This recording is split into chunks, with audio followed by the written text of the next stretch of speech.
humbling ourselves before you right now, Father God. United, Father God, in you, Father God, in purpose. Coming, Father God, just to seek your face, Father God, and incline our ear to your mouth. We ask, Lord, that you speak directly to us and give us revelation of all you speak to us this day, Father God. In Jesus' name we pray. Amen. Amen. God bless you. May be seated.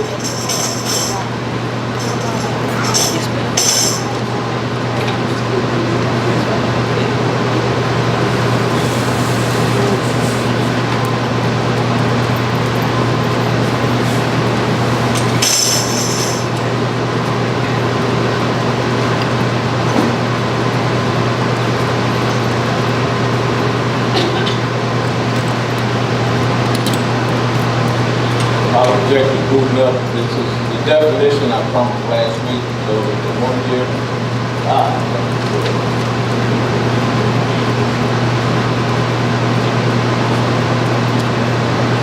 We're doing wisdom part 2 today. We'll please turn to Proverbs 1. We'll start there and we'll hope to get through. I will leave that up there for those that like to take notes. Do refer to something that's not specifically in Scripture, give you a reference.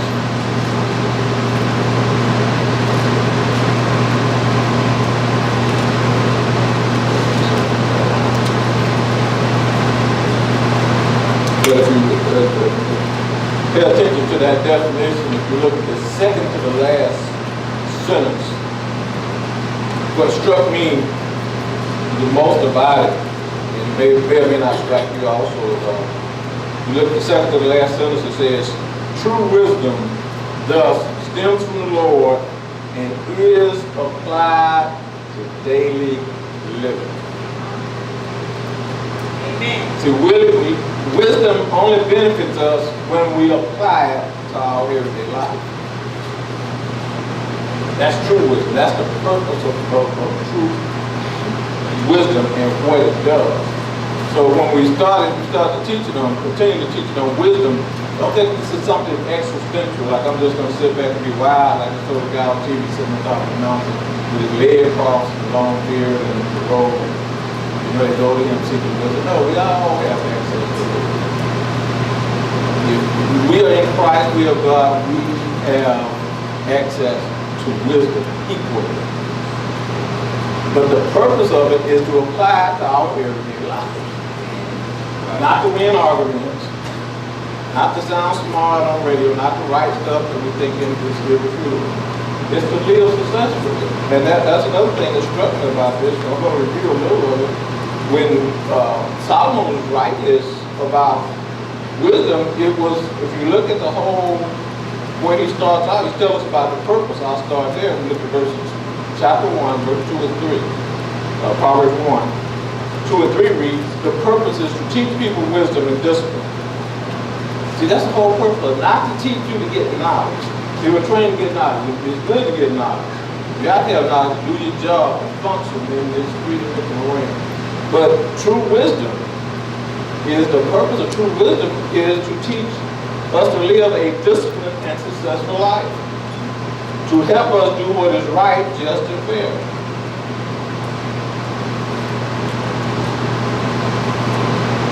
So we as believers, we the people that say we know God,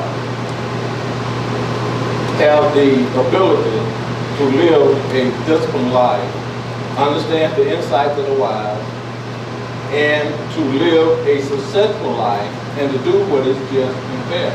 See, those are measurements in a wise person and a foolish person. See, we think fool is just someone that just says crazy stuff all the time. That's not necessarily so.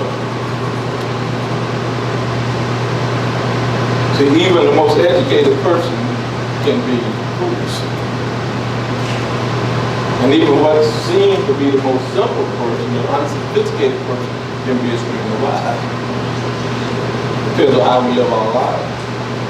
And I was thinking about that, and I'm thinking, well, God, why did you do it that way? Because we've been taught all the time, we gain knowledge, to do this, do ministry, to get the deeper insight into ministry things, and do things, and the bigger the better, the more the influence. But I'm like, no, to bear witness of me, You need to position what I desire in you. I'm going to speak on behalf of God. What he desires for us to do to let our lifestyle be the witness to display. You know what I started thinking about when I was preparing this? I started thinking about God wants us to be his endorser. You know how to get these celebrities to endorse shoes and cars and all that? He wants his children. He wants us to be an endorsement of him. Just our lifestyle. Because we can say we're anything, but eventually what we really are is going to be what we do. When me and Brother Nick were talking about on Wednesday night, and God is much more concerned about who we are than the things we do. Because as we become what he desires for us to be, we will do what he wants us to do. Because that's where I got the rest. That's the only way it makes sense.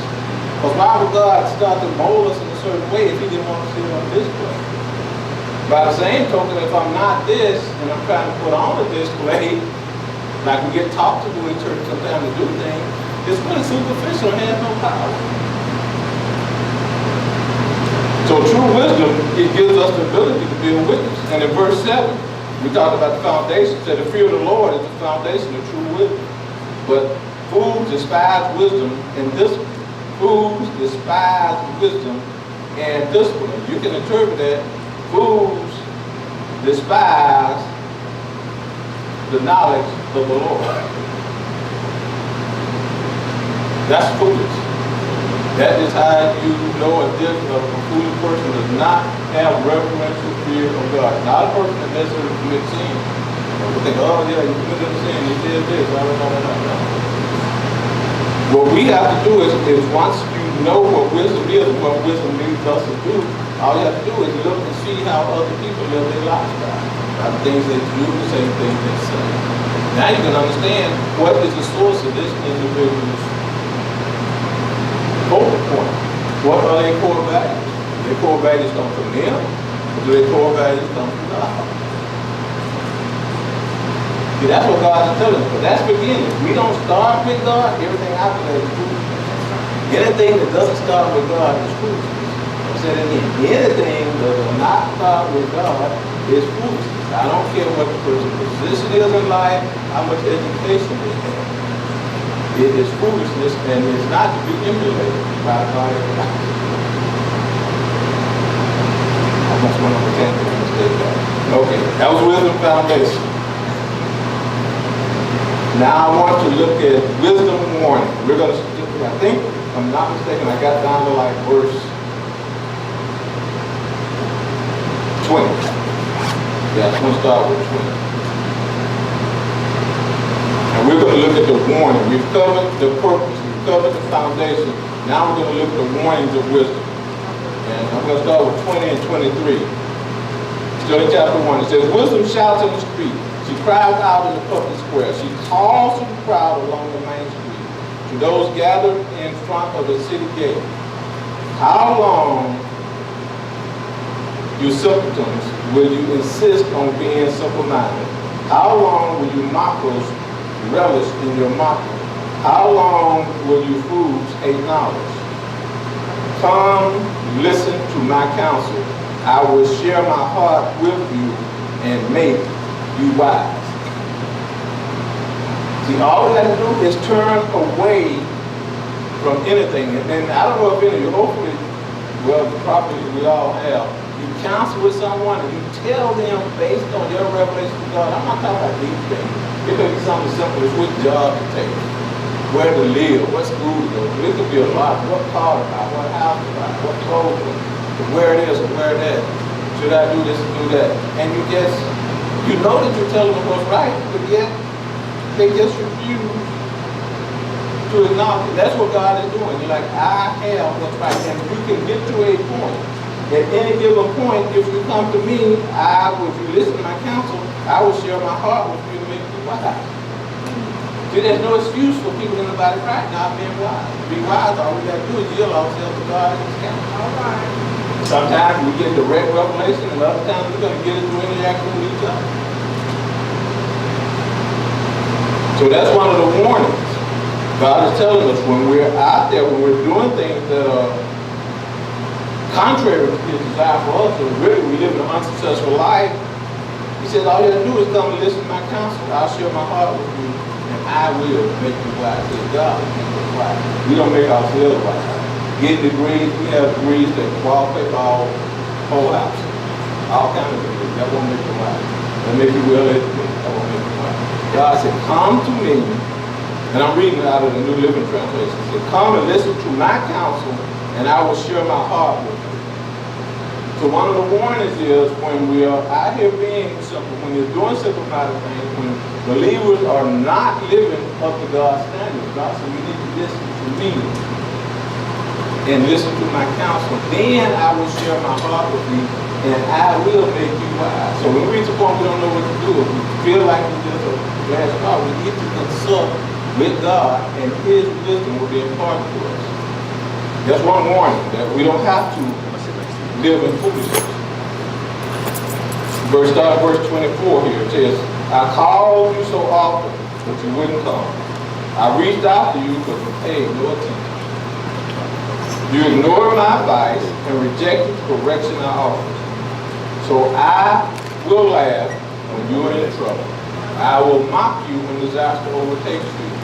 When calamity overtakes you like a storm, when disaster engulfs you like a cyclone, and anguish and distress overwhelm you, when they cry for help, I will not answer. Though they anxiously search for me, they will not find me. We can position ourselves to such a way by ignoring God in any situation what He's telling us to do. They saying, okay, you keep doing what you want to do.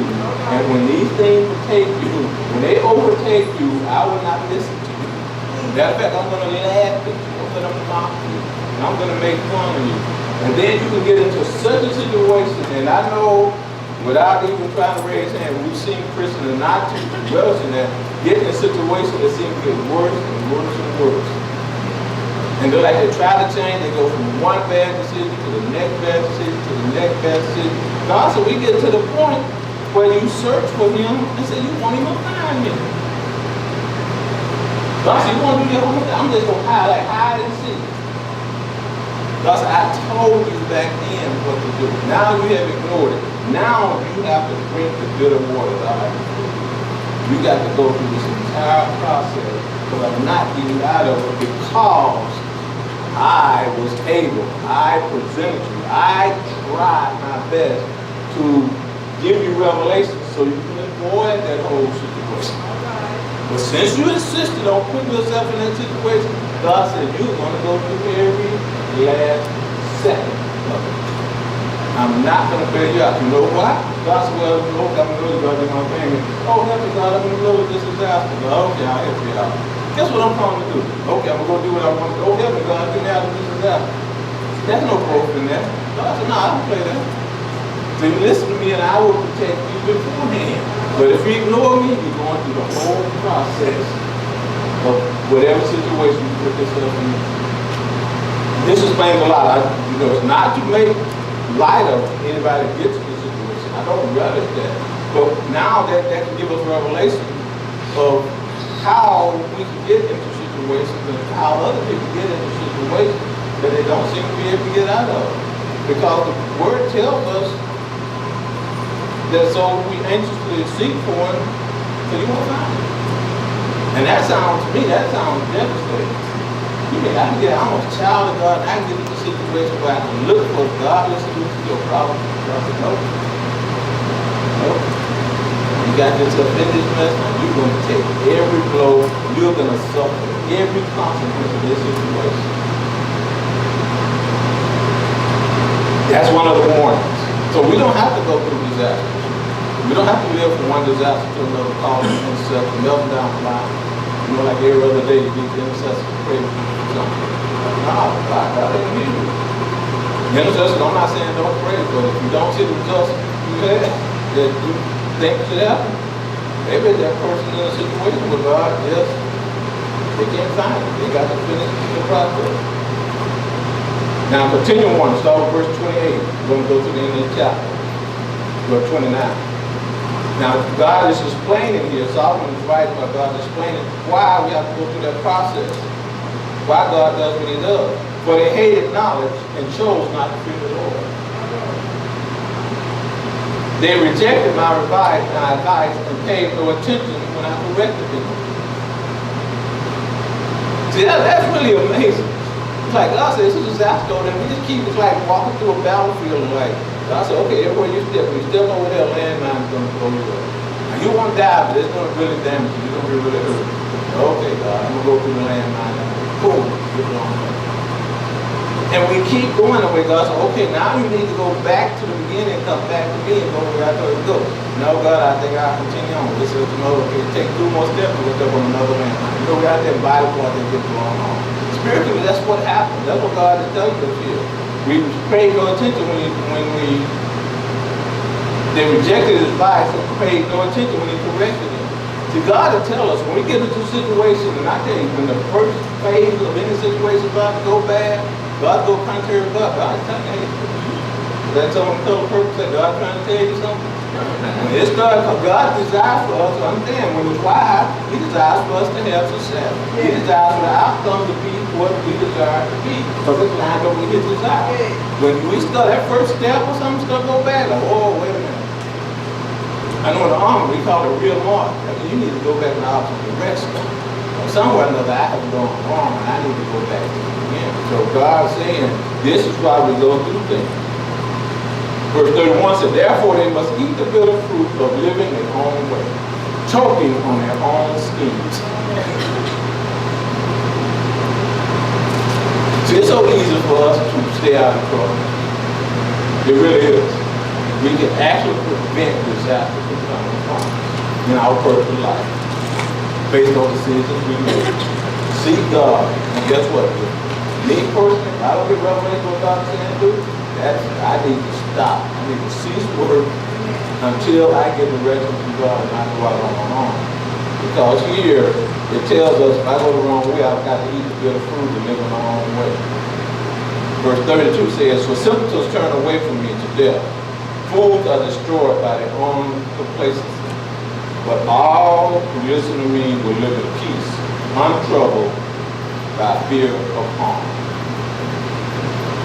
That is the ultimate result for us. Because you know, our brothers and sisters, it is impossible for us to be a witness to God when we're going through the drama ourselves. And we're going through hell at home, then we want to go to work and start passing trash. I tell people, we need to go to church, we have a prayer meeting, this convention over here. See, that doesn't work. God doesn't, he wants our life to work. I would say he wants us to live so successfully that people are able to relate to us and interact with us, but see the glory of God in our lives without us saying anything. Because when other people say, I don't know anybody in my 60-some years of encountering people and talking to people, interacting with people, I've never heard anybody tell me, I wake up every day with the desire to fail. I just want to get up and I just want to get beat down. I don't want to succeed with anything. I want everything in my life to go wrong with me. I've never heard anybody say that. I've never seen anybody conduct themselves that way. Yet people do that. Now we want to further, it's our responsibility to further the kingdom of God. See, we got to further the kingdom of God with our lifestyle. Not only with the testimony. Testimonies are good.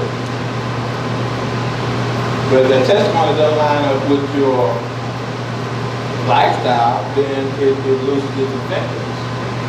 I don't know if you talk about, I love those people sometimes we hear them, you talk to them, oh, God is good all the time. Bring you, but what does that really mean? Okay, you just said the opposite, God is good all the time. That means absolutely nothing. You state that it's true, God is good all the time.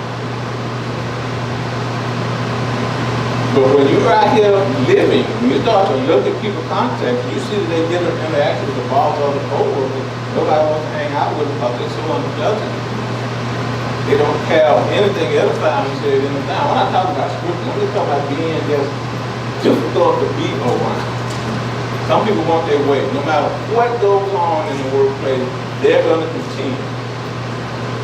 You want to bring cake? Well, I want this kind. Why did you bring this kind of cake? Why is the coffee so hot? Why is it so cold? I don't know how it is. Y'all know the kind of people.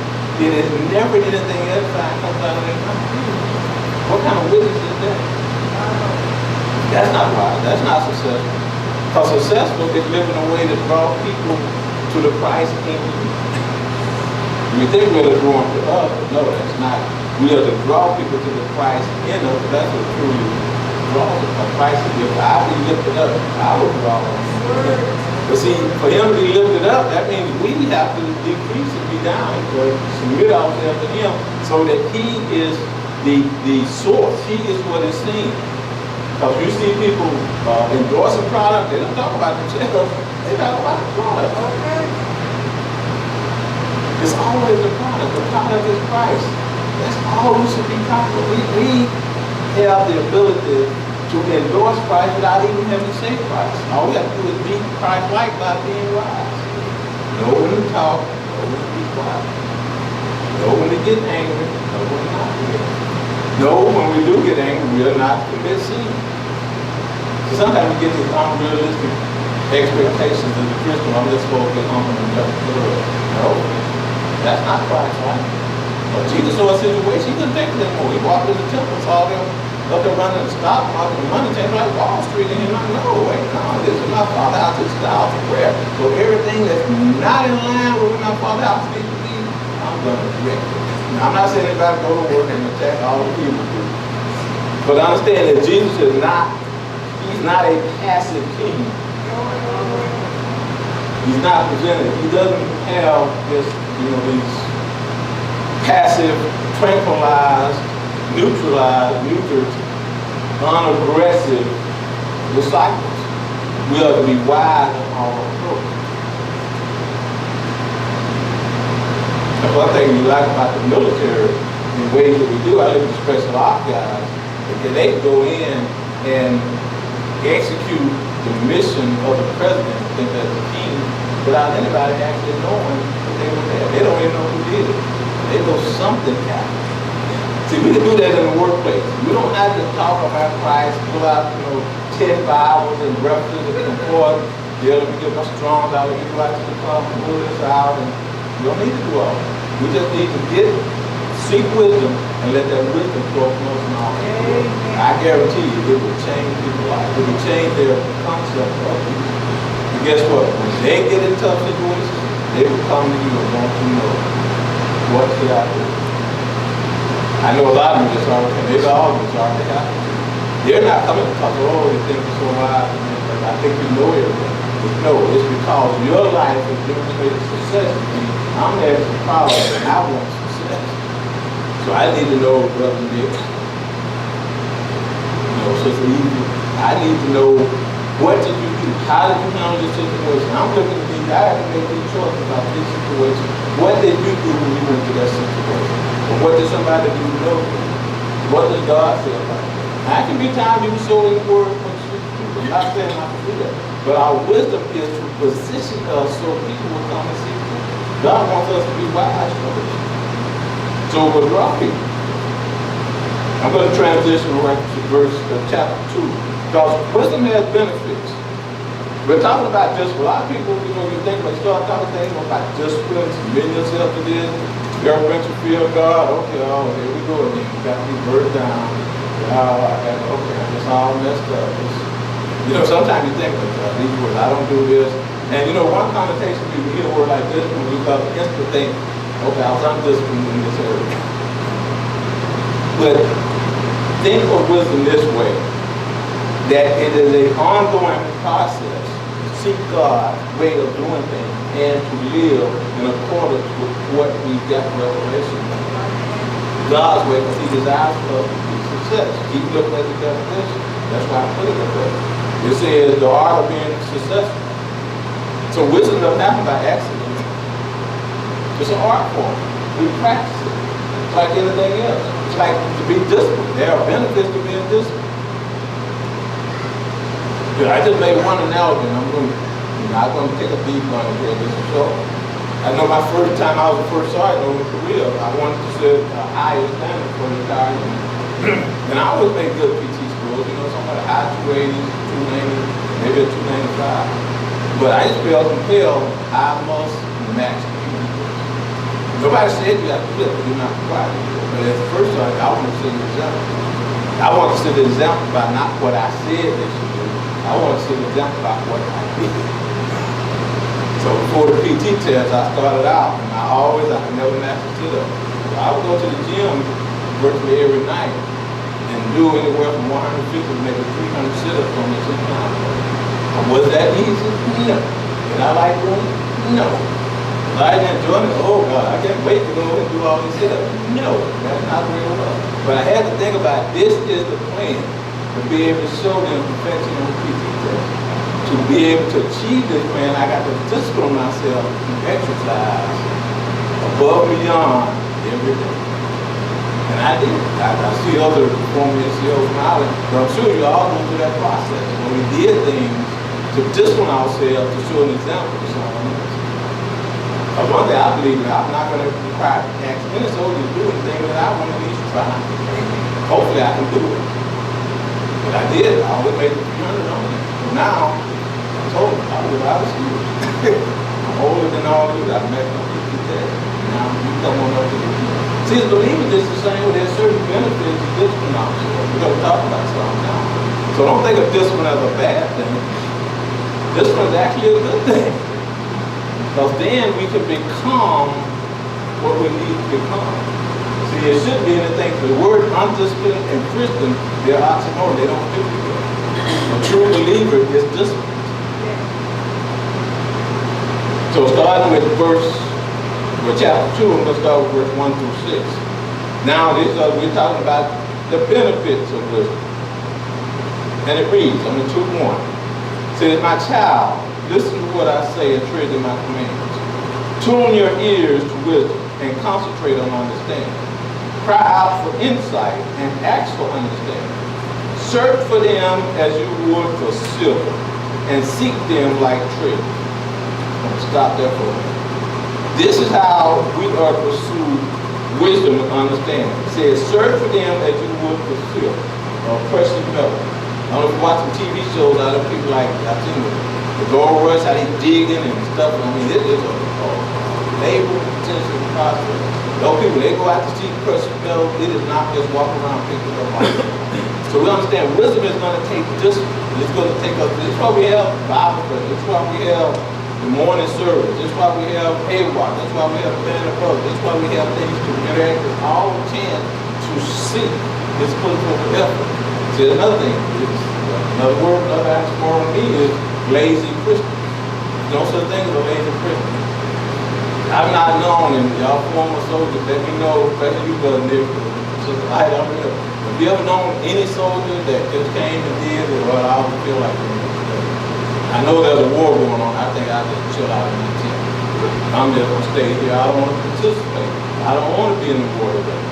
See, that's unheard of. You don't do that. But yet, how as believers, we won't seek the things we need to do.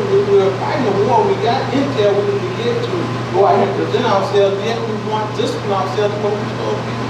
We won't seek it out. We won't put forth the effort. Well, I just come to church, you know, I didn't know about, I'm not doing anything, nothing in the Bible study. I just, raise my eyes. Don't see the need to go. I was there Sunday. Now I come to prayer on Tuesday. I want to do this. I'll be good till next Sunday. Now that's not saying everybody needs to be at everything every time. It's not what I'm saying. But to have an opportunity to learn more of God and not take it, we're really cheating ourselves. And I understand things come up and we can't make it. But I understand the word tells us we are to seek them, the understanding, the commands of God, to seek the things of God as reward silver, or like we're looking for hidden treasure.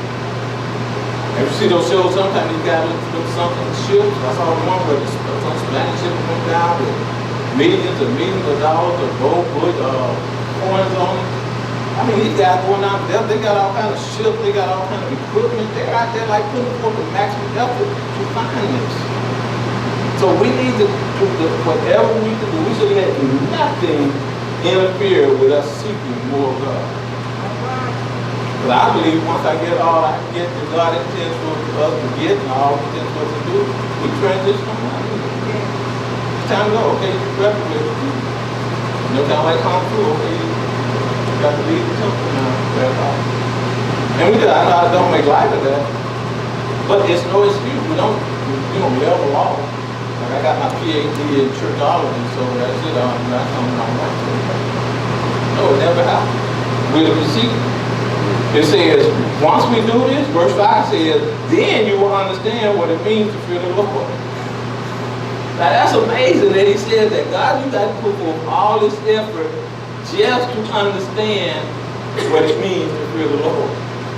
He didn't say you get anything. You got to put forth all this effort to get on the starting line.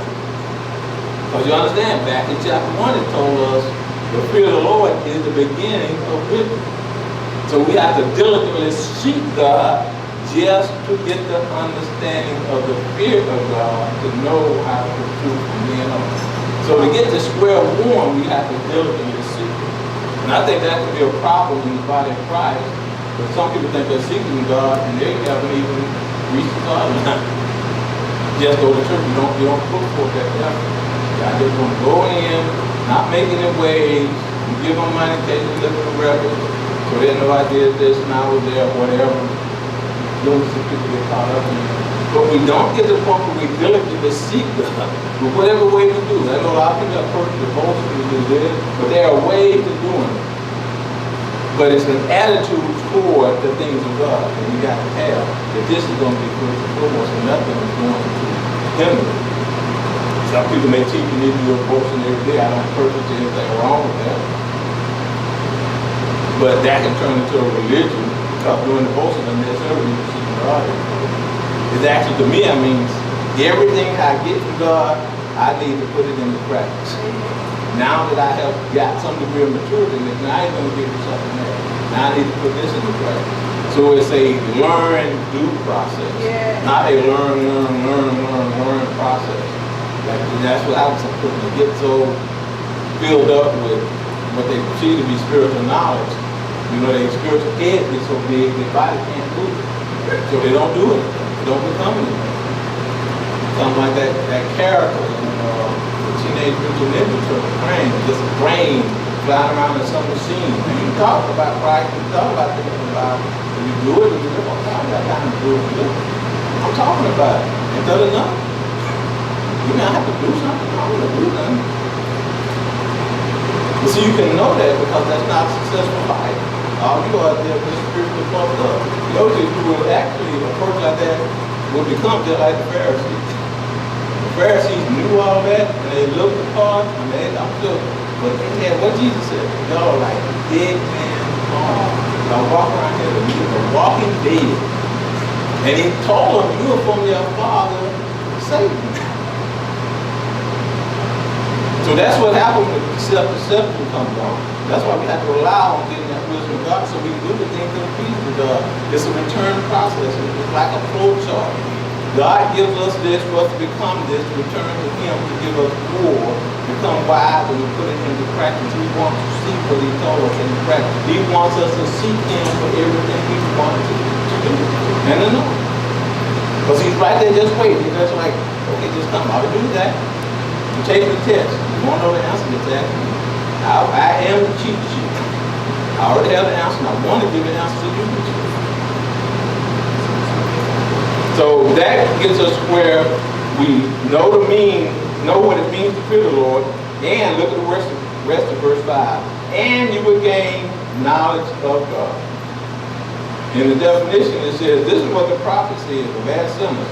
This combination of insight and obedience was related by the prophets to the knowledge of God. See, it's two-phase process. God gives us insight, and we're required to obey to it. Then God says, well, you truly know me. That's how He tested Abraham. He talked to Abraham. Abraham had insight of what God said, but it wasn't performed. Their relationship wasn't formed. It wasn't solidified until Abraham actually did what God told him to do. Abraham could have said, oh yes, Lord, you are the master of all. I'll get to it. I'll leave. Let me go talk. Let me go make a plan.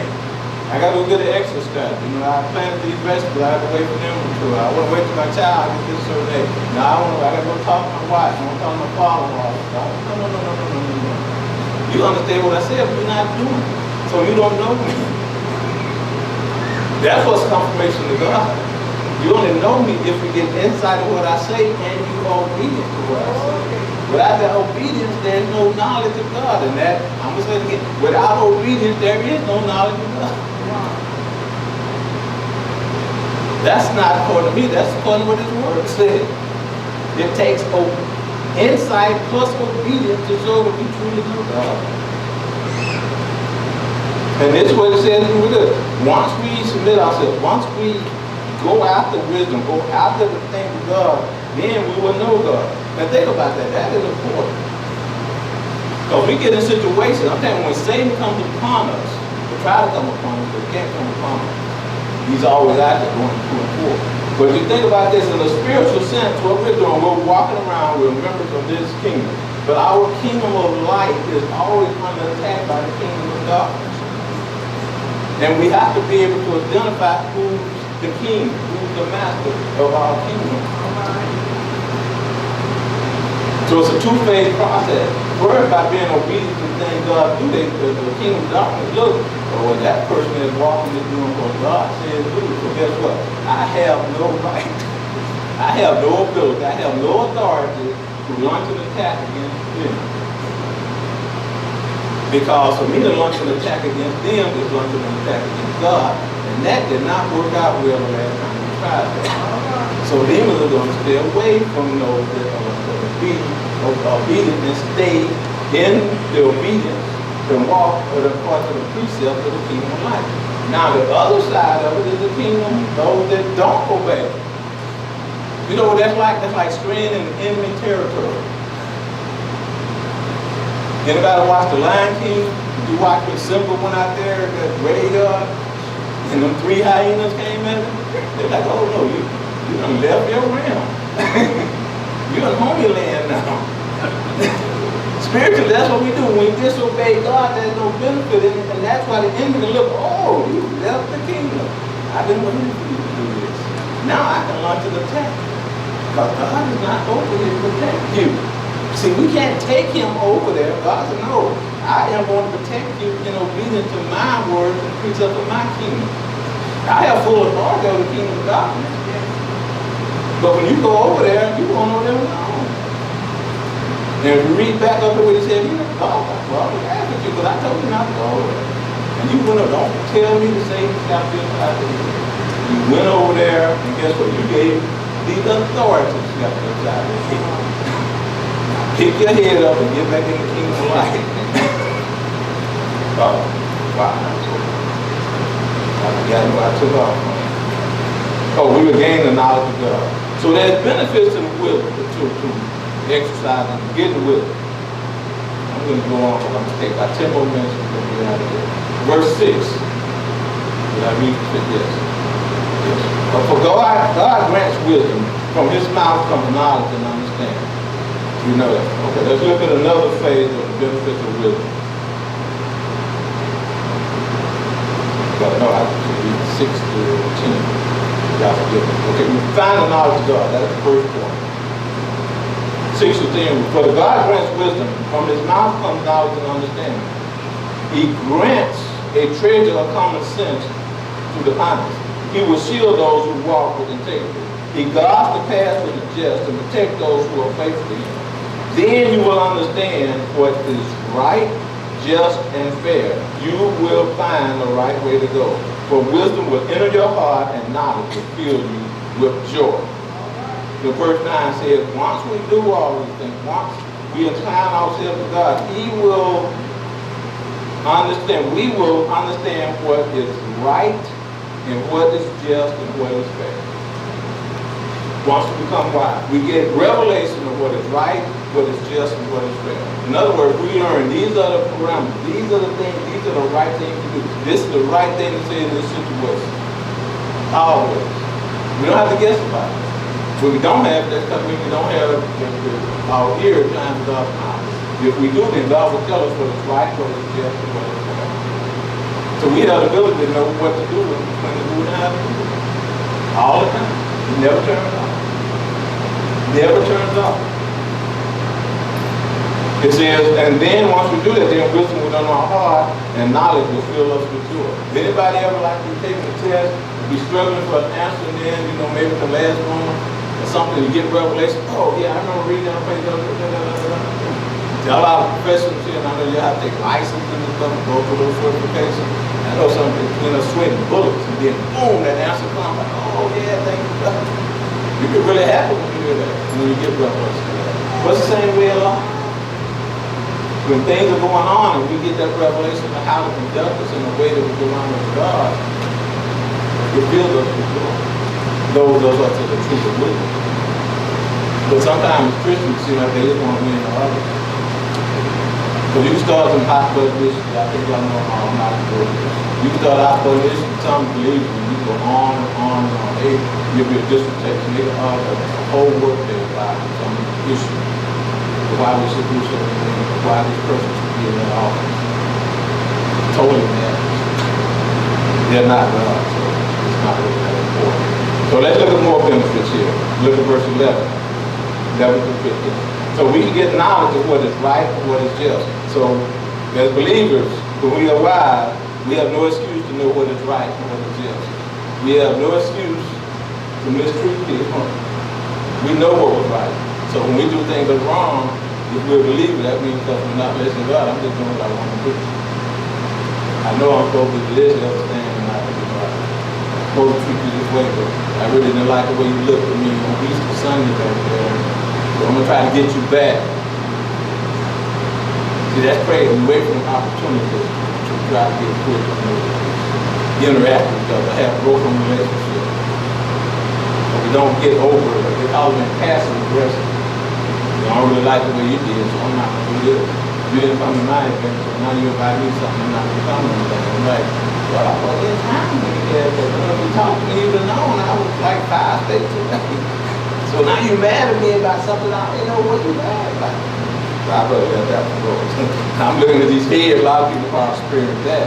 See, the right thing to do is we're supposed to work it out. See, there's the reason, no, just simply we cannot have drama, for lack of a better word, that the body of Christ is not allowed. We have the ability to understand. We know right from wrong. And the first thing we need to do is approach each other in the way God, in a godly way. Not with any selfish motive. Because there's selfish motive, you can find out it's not going to work out. The other person will be offended. I'm going to say that again. The person we go through in a selfish motive, you will offend that person. You might tell them, I love you. And if it's not God, it still is going to offend him. 11 through 15. So wise choices will watch over you and understanding will keep you safe. Oh, that sounds great. Wisdom will save you from evil people. Wisdom will save us from evil people, from those whose words are twisted. These men turn away from the right way and walk down dark paths. They take pleasure in doing wrong, and they enjoy the twisted ways of evil. Their actions are crooked and their ways are wrong. Wisdom will save us from evil people. Whoever the evil person is. Whoever.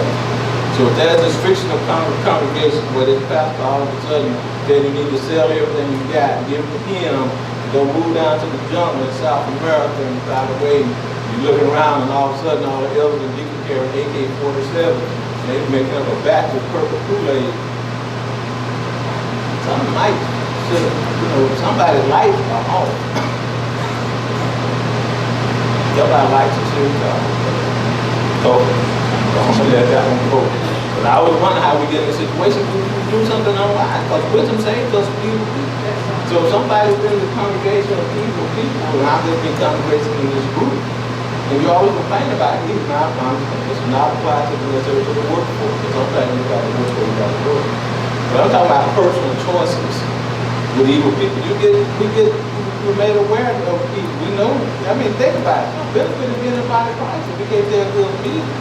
That's like Christianity 101. 16. I'm going to close with 16 to 22. Wisdom will save you from the immoral woman, from the seductive word of the promiscuous woman. We know what Solomon wrote that. mean, man had 1,000 women. I'm just letting it go. Just read about it. He freely admitted, I messed this up real bad. She has abandoned her husband and ignores the covenant she made before God. Entering her house leads to death and is the road to the grave. The man who visits her is doomed. He will never reach the path of life. Follow the steps of good men instead, and stay on the path of the righteous. For only the godly will live in the land, and those with integrity will remain in it. But the wicked will be removed from the land, and the treacherous will be uprooted. In a way that goes back to Sunday school, and I feel the munch everybody as much often can make Sunday school. So talk about when Adam and Eve sinned, they were expelled from the garden. And they were expelled from the garden, they were expelled from life. Because the penalty for what they did was death. So the wages of sin is still there. So there's a measure of separation when we don't do things the way God said. When we practice, don't practice goodness. Because we see what's right, we just won't do it. And there's going to be a price to pay. The same way there's benefits of doing what's right and diligently seeking God. So if nothing else, I won't leave you if they try to leave you there. We're always to seek ways to edify God. We're always to seek opportunities to hear from God in whatever setting you're in. To work, you got to get away from yourself, read scripture, listen to music. Some people have a variety of ways to commune with God. That's what communing with God is. And of course, this is a cooperative setting. You can come to church, Bible study, Sunday school, prayer, and all of that. But we got to constantly make this part of our life, is constantly seeking God's knowledge in our ear, His word, His way. Because it's not real system. We can't survive everything we have to do. We're wrong to become foolish or do something that's good. And that really means to do something contrary to the will of God.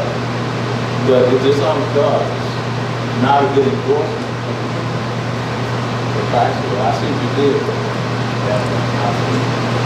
And we don't want that to be, because we always want something. So I thank you for your attention. At Elder Mark, we're going to close this out today. And Heavenly Father,